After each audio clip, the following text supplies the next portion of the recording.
Hello and welcome to the second episode in our Bell to Bell week on Drew McIntyre. Woo. I'm Austin, I'm Billy.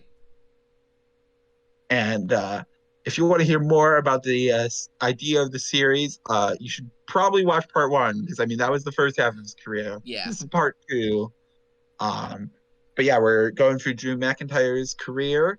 Um, Today, we're going to be going through his up until like 2014, his first appearance on the Indies, right after he got released by WWE, up until today, and then we'll also do some overview on Drew as a wrestler, Yeah. um, and like our thoughts on him. So, yeah, Billy, you ready? I am ready whenever you are. Cool. Alrighty then. So, we're gonna start. Um, I've kind of organized this by so the indies is an interesting thing because Drew did a whole bunch of indie promotions, Yeah. wrestled all across the world. That was kind of a big part of his character on the indies. And we'll get into that. But I've kind of organized this into some sections based on promotion. And then I also have an other indie section where I'll cover some other interesting stuff that he did. Um, but to start, I want to start with his first appearance after leaving WWE, which was in ICW, where he was the first champion, as you mentioned, in that Triple Threat Iron Man match. He won that and became the first ICW champion. And it was a later part of his early career, as we can tell from that. But Drew made his first indie appearance returning to ICW in late July. This was at the first ever iteration of Shug's House Party, which has just gone on to become an annual ICW event. He saved his friend Jack Jester, who, when I looked in the case, actually in the match where he lost the title, his last match in ICW before he Yeah. left. Um, but Jack Jester was in that match. But anyway, he saved his friend Jack Jester from a post-match cash-in attempt. ICW has this square go thing where it's like a rumble for a future world title shot that can be cashed in like Money in the Bank. Um, but yeah, we'll probably link this in the description. But he returns to ICW, saves his friend Jack Jester. They walk up to the stage, and then he's kind of like eyeing Jack Jester.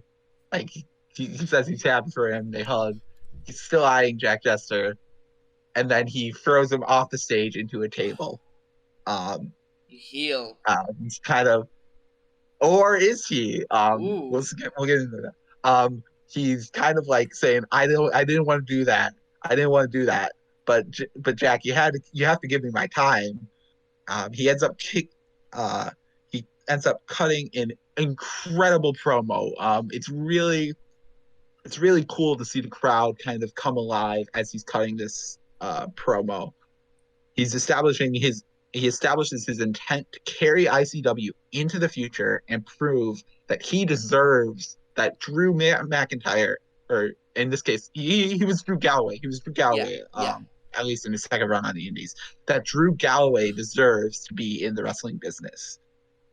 Notably, commentary is trying to put over his actions as shocking and like as a heel, Mm-hmm. but they're completely drowned out by the crowd who is super for Drew Mac and Drew Galloway.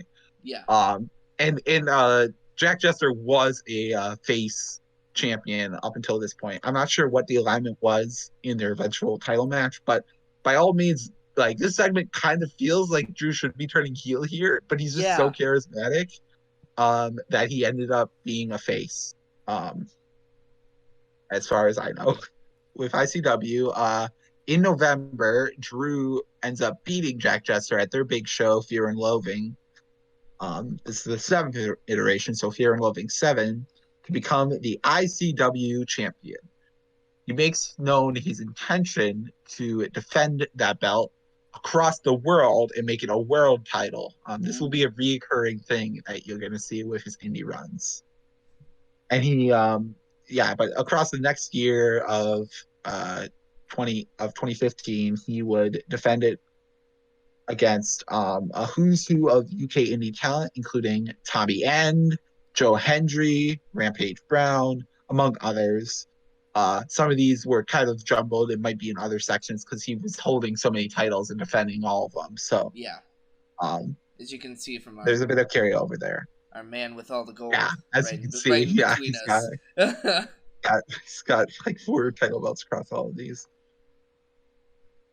But yeah, he defended against a bunch of different talent, the ICW title. And he also another notable defense. He defended against Matt Hardy in New York. Ooh, was this Broken Matt or pre-Broken Matt? I'm not sure. I mean, I want to say it was Broken Matt. Yeah. I can't say for sure.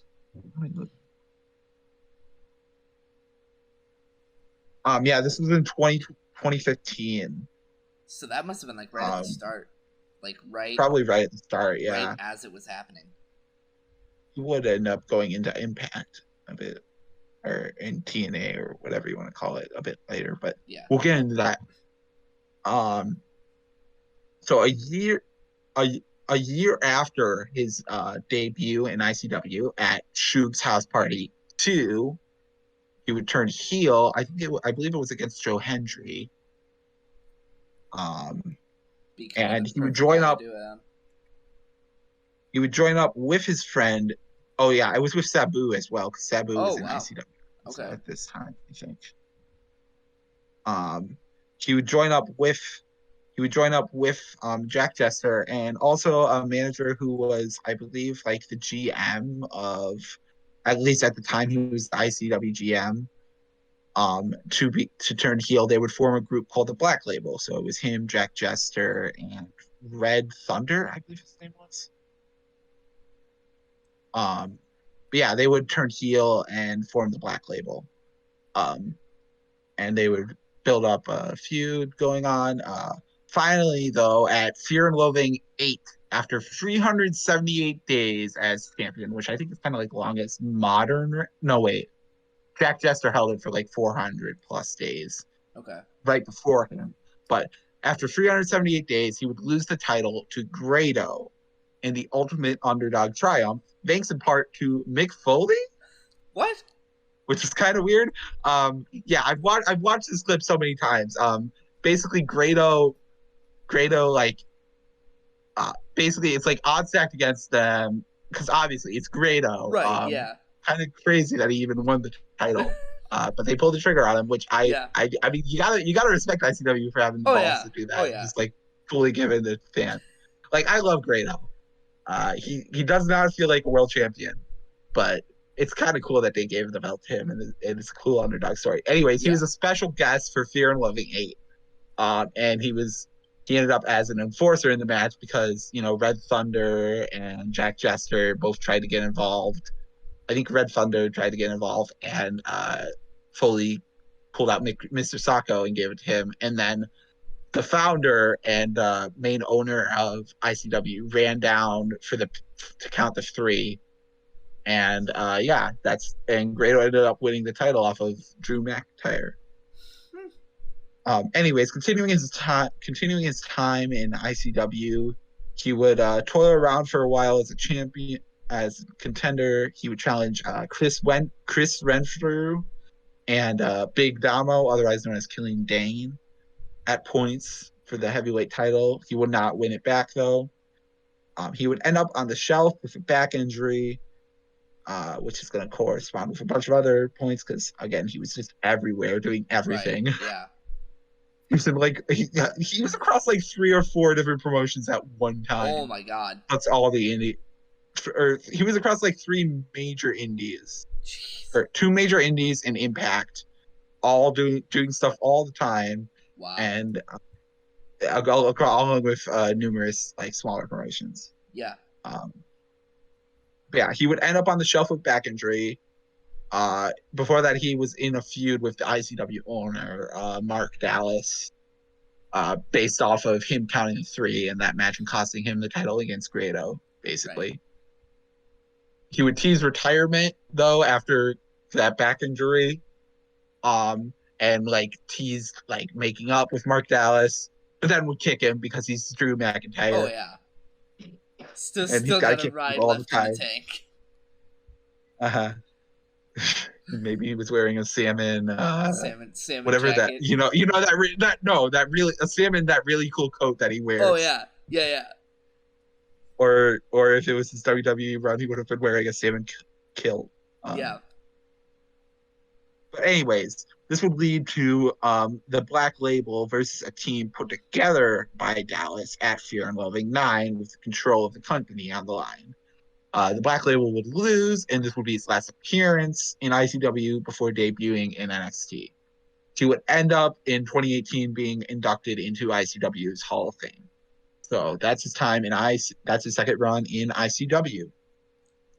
Did a lot, like especially after being like their inaugural champion. Obviously, they think very highly of him, and then kind of putting him in a kind of a rebound character moment, basically, kind of Yeah, reigniting his name on the indies. started off looking like a heel, but being a face that was cheered, ended up a face, and then turned heel by the might of Grado.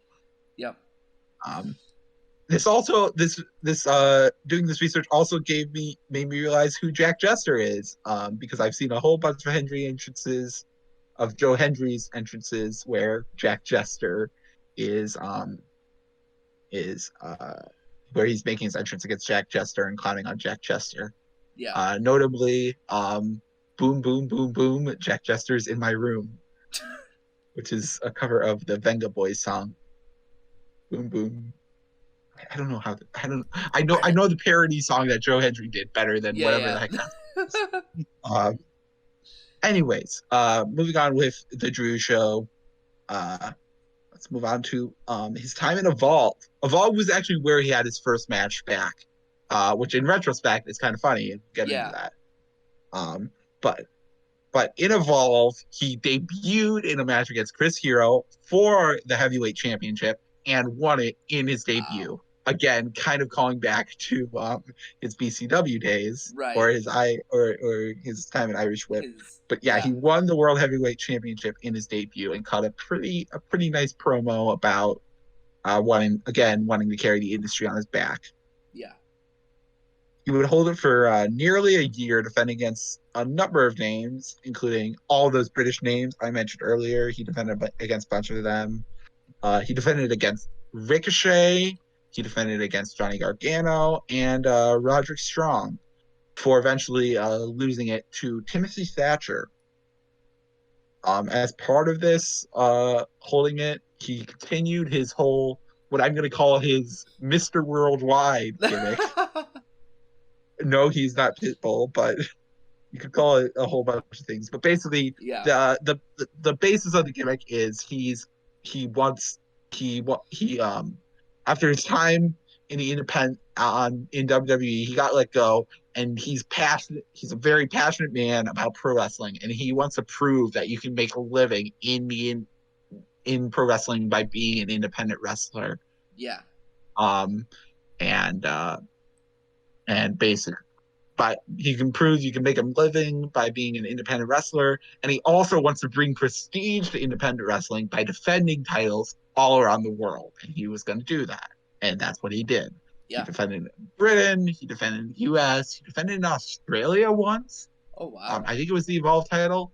He also held I was getting to this, he would also pick up the Dragon Gates, open the Freedom Gate Championship from Johnny Gargano, which I believe would probably, like, you think about how Dragon Gate always names their titles Open the Blank Gate, right, and Open the Freedom Gate. It's the U.S. It's basically their title version of the U.S. title. Right. But yeah, he won that off of Gargano, but ended up losing it to Thatcher at the same time for the Evolve title. I have not fact checked this, but I think it's kind of crazy that he held he held the ICW championship and the Evolve championship and Dragon Gates championship at the same time. I'm trying to think of any other wrestler who's held a Japanese American or titles from a Japanese American and a UK promotion all at the same time.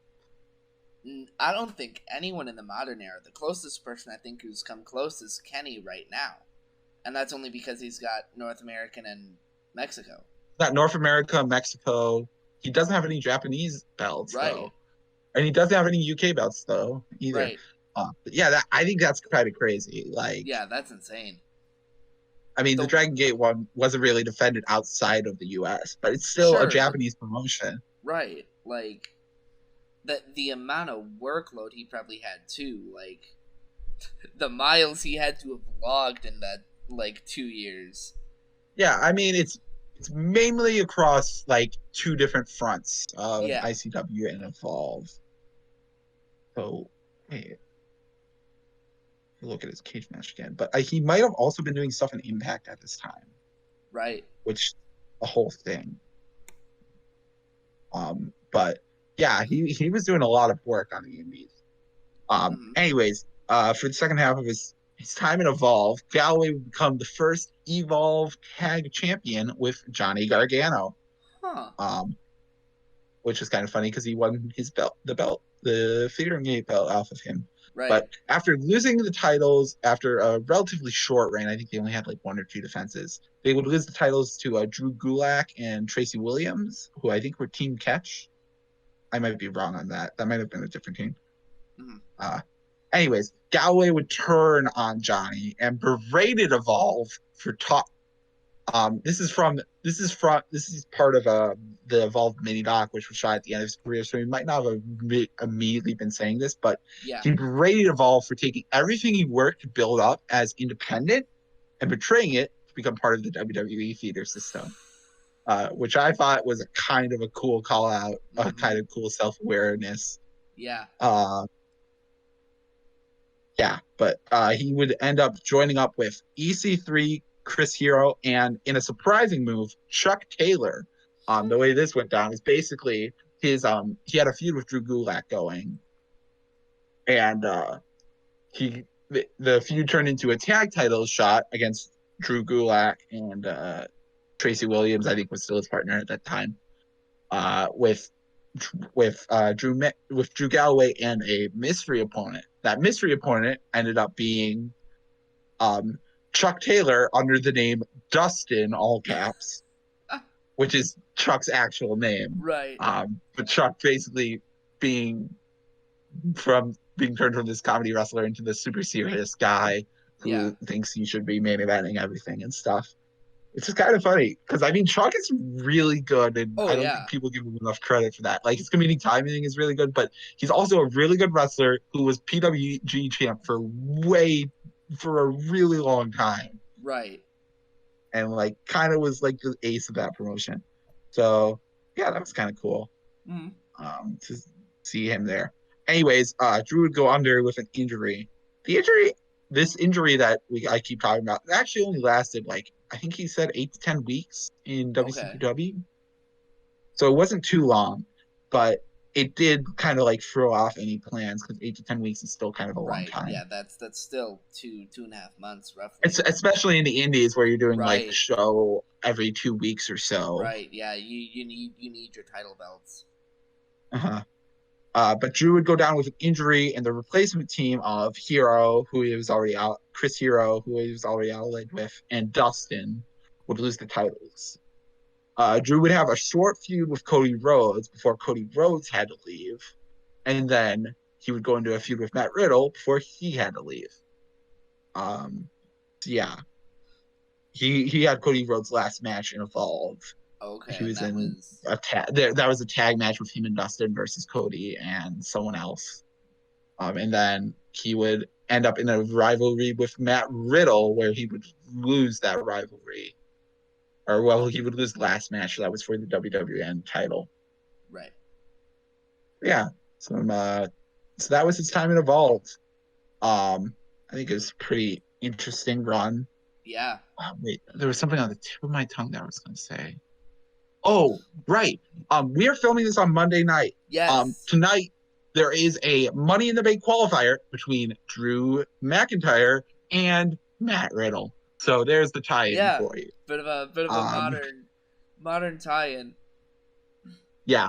Also, there's a really good, I mentioned it before, but there's a really good Evolve did these mini docs. It's hot. They're just little they're like 12-minute documentaries that cover feud or career. In this case, I'm not sure who the guy that make what the guy. I should look this up. Because it's important enough. Because if I'm gonna plug someone's video, I should Right, probably right. tweet in Is here. it YouTube? I'm looking it up right now. Yeah. Kenny Johnson. Kenny Okay. Johnson is the guy who made at least this one, and I think he makes a bunch of them. But can probably edit that bit out that I just Yeah, was yeah. like stumbled at. But anyways, but yeah, there's a really good mini doc out there by Kenny Johnson about Drew's run in Evolve, where he also cuts a really good promo. It's basically, I'm gonna get into this, but it's basically his WCPW promo, but from a heel perspective Oh, okay. of he fought for this business and he fought while he was in the States while his mother was sick getting chemo, and still he fights and stuff. Right. Anyways, it's a really good Evolve mini doc, and I highly recommend checking it out. Thoughts Sweet. on his Evolve run? Yeah, I like the. It's really cool, like seeing all the names, like everyone he's faced, and you can tell, like, okay, where they're going, roughly where they were. Because I haven't been too familiar with his indie run after he got released from WWE. Like, I remember how big his name kind of got, like with WCPW and everything before he came back to NXT. But like his stuff before then, I didn't know too much about. So hearing about all the stuff with Evolve and then kind of his BCW homecoming after doing research on that. It was really cool hearing, like, obviously, Ono spent a bunch of time in NXT. Johnny Gargano basically became Mr. NXT. That last thing was with Riddle, I'm assuming was before Riddle went to NXT. The thing with Oh, Cody, totally. No, that was in like, 2015 or 2016. yeah. And then the thing Um, with Cody was probably before Cody went to Ring of Honor with where he met the Bucks and everything, or kind of more hung out with the Bucks more basically. I think it was probably part of the same time Yeah, frame. Um, but yeah, like yeah, it's it's interesting just stuff. crazy, like hearing all that, and like basically a who's who of modern wrestling right now. Drew would Yes. debut for Impact, coming to the aid of Grado and feuding with, and it would end up leading to a feud with the MVP led Beatdown Clan. Again, foreshadowing. Yes. He would form his own faction called the Rising, which featured Eli Drake and the future Tonga Loa, one half of God, Gorillas of Destiny. And Tonga Loa being Tama Tonga's brother yes, and Eli Drake in New Japan. currently going as LA Knight in NXT. Oh, so wait, he actually wait, let me get into this. Yeah, He yeah. formed the Rising, featuring Eli Drake and the future Tonga Loa to combat them. But in the blow off, which was a 4-on-3 handicap match, which I don't know why they agreed to that, the Rising would be defeated and disbanded.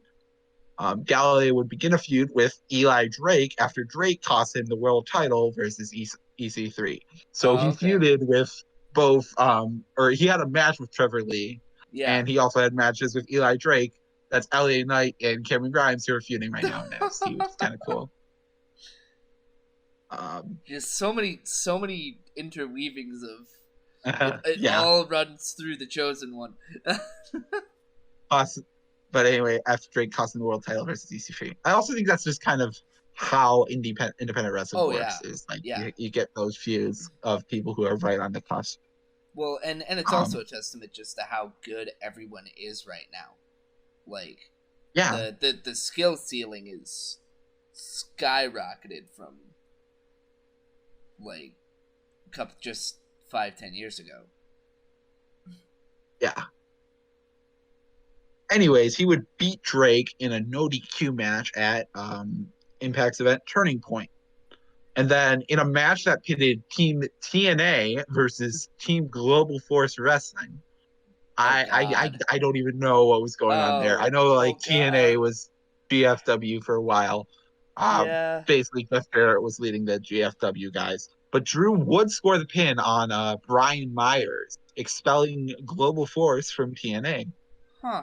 Uh, and an unrelated thing though, Drew would earn a title. It was a like 20-man battle royal for the number one contendership. He was in that, and he won it, earning a title shot against EC3 at Bound for Glory 2015. The match became a triple threat with Matt Hardy, who would win the match because EC3 and Matt Hardy were feuding, I think, and Matt Hardy Yeah. got added in the match, and he would win it and become the champ. I think also Jeff Hardy was the referee for that match. Yeah. I think Um, so. and, but then Drew would have the chance also to face Kurt Angle in a short feud. I think they had like 2 matches as Yeah. part of his farewell tour, which I think that's kind of cool. Oh Drew and yeah. Kurt having a match, that's cool. I mean, it's just cool to have a match with Kurt. Oh yeah. Uh, Especially like. I know people were throwing around Kurt Angle's name when AEW announced they had a big signing for Revolution, Can you and Kurt imagine? Angle like actually threw his hat into the ring and had like it basically did a Twitter troll by posting a video and stuff. Yep. Hey, And I Kurt. mean, like, Kurt. Kurt I don't knows know what how I he's feel doing. about Kurt still wrestling right now, but I mean, he's the wrestling machine. He Oh won a yeah. gold medal with a broken freaking neck. Who am I to argue with that? Right. Anyways, getting back to Drew. Yes. Drew would win the Feast or Fired match he would win the world title shot, and he would cash it in on Matt Hardy, who had beaten him previously. He would defend the title, and he would win the title. He won the Impact World title. He would defend the title as part of his whole Mr. Worldwide thing that he was Yep. doing, as I'm calling it. It wasn't he didn't have too many defenses, but he would still defend it like in other promotions.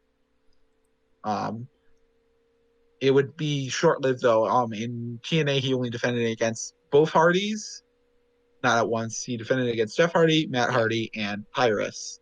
Okay. Um, before going into a feud with Lashley. Lashley. Lashley. God, I love that And theory. they just had a match at Hell in a Cell like 2 nights ago, didn't they? Yep. They did. In feud with Lashley, he would have he would get a DQ win over Lashley in a lumberjack match. What? Yeah, I don't know. I I mean, looking into what I could find of it. He got a DQ'd because the evil lumberjacks pulled him out of the ring. But that's also kind of what a yeah, lumberjack match is supposed to be. that's Or maybe kind it's of just that they went into the ring and they're supposed to stay on the outside. That's my best me. guess, but it's kind of Okay. weird. Yeah. I I mean, I guess it's guess that kind of makes possible. sense with I guess that's kind of how lumberjack matches work. It's like Yeah. they're supposed to stay outside the ring, but it's still a weird thing to think Right. about. Like Like the it's whole not point one. of the match is they're supposed to be on the outside, Yeah, and it's not one of the or matches that you they're expect supposed a to be there. DQ from.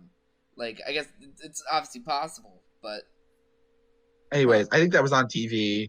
He would lose the title to Lashley at Slammiversary 14. Yeah.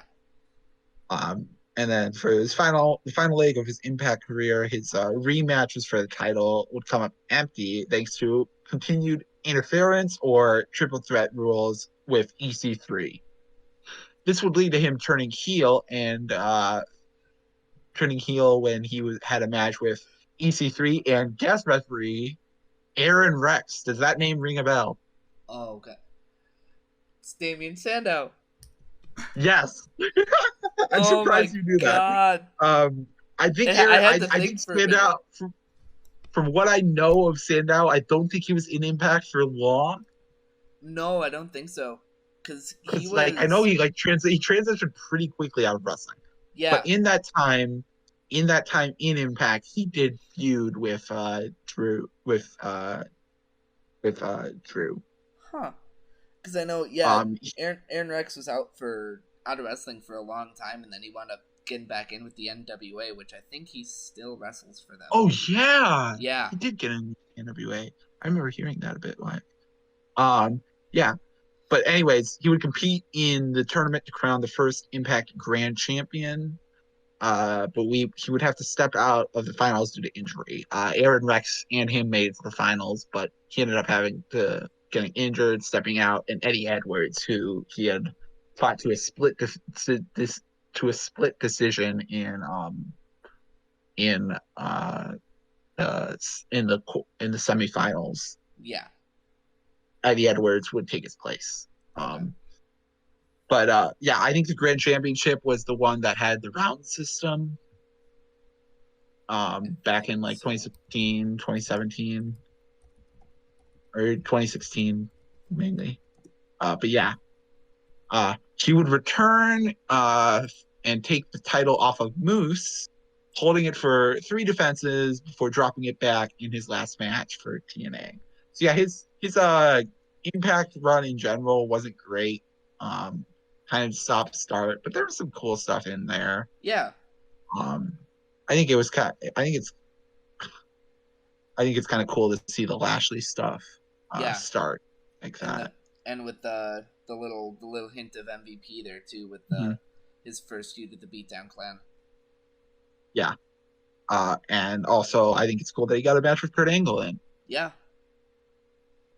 This next section is kind of short, but I thought it was important to include a coverage of his WCPW runs. I know it's a run that both of us watched and like what kind of made it big for us. Yeah. Drew would debut for WCPW at their event called Stacked, where he would get a win over, I think, Doug Williams. He was an old hand in the British wrestling scene.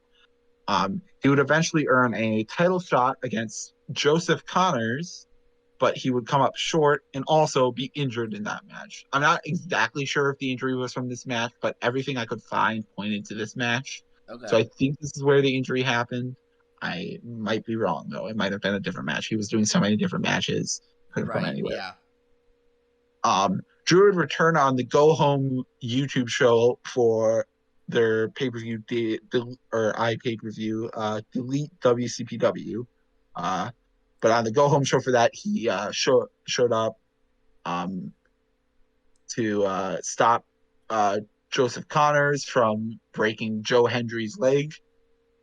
Cut a awesome promo. One of my favorite promos in all of pro wrestling is this promo that he cut on Joseph Connors, basically calling him out for trying to end his career. And he announces that just go watch promo. We're gonna have it in the description. Yeah. Watch the promo. It's really good. I can't do it better justice than Drew does it. Does it in that promo. But yeah, he would return on that Go Home show, announce that there's going to be a cage match between Joseph Connors, himself, and Joe Hendry at Delete WCPW. And he said the ending line saying that he is the personification of independent wrestling, Drew Galloway, and Joseph Connors, you are fucked. He would win the WCPW title and have a really dominant reign. He defeated the likes of Will Ospreay. This was the only point where I could find him defending against or facing Will Ospreay.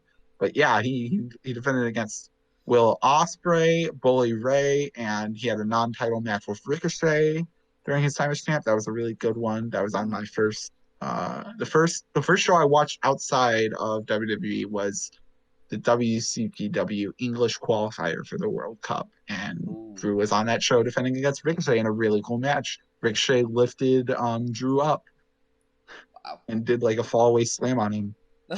Insane. Or maybe he did Michinoku on him. I can't remember. Some insane stuff from Ricochet in that match. Yeah. He would enter first in WCPW's No Regrets Rumble, which was basically a 30-man rumble where you can eliminate people by pinfall as well. He would be eliminated second to last. The final 3 was him, Joe Hendry, and Martin Kirby. Martin Kirby would go on to win the match.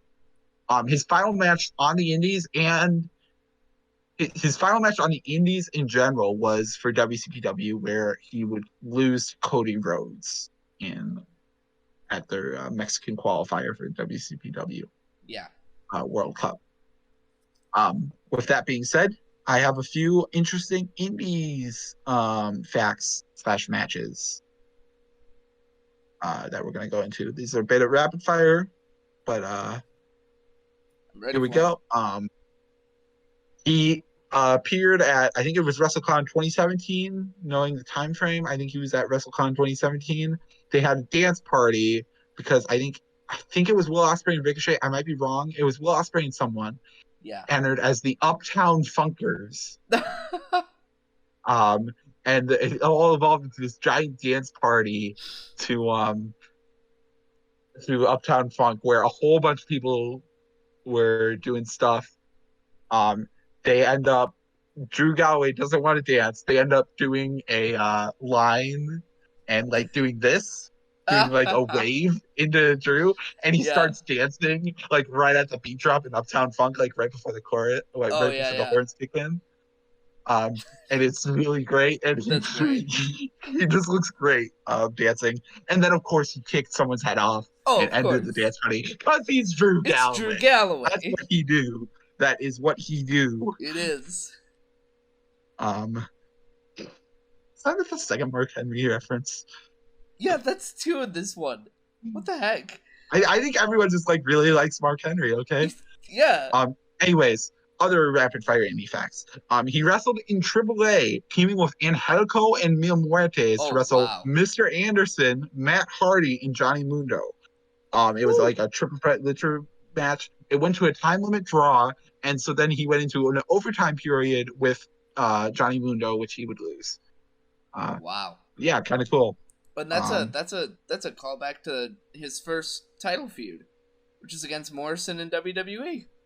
Oh, I thought you said it was against Miz. No, Morrison. Oh, no, Morrison. It was Morrison. Yeah, he was the last SmackDown survivor on Miz's team, and then fought on Morrison Miz's team. Right. Okay. Yeah. On some, I'm not sure. They did have a. I don't think they had a promotion, but on some Mexican shows, he fought Rey Mysterio, Blue Demon Jr., and Dr. Wagner Jr., who I was not familiar with, but is apparently a big luchador, at least in AAA. Okay.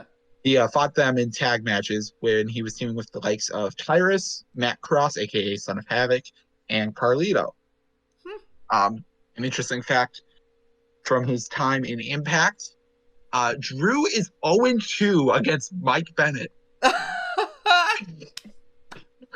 He had a bit of a feud, but Mike Bennett eliminated him from the Bound for Glory series, I think it was. He eliminated him some title.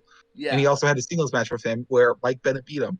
So Drew's 0-2 against Mike Bennett. So maybe that's who we need to screw Jinder Mahal. We need Mike Bennett back in WWE so that he can finally get some mileage out of that awesome theme song. It's so and good. Beat Drew Galloway.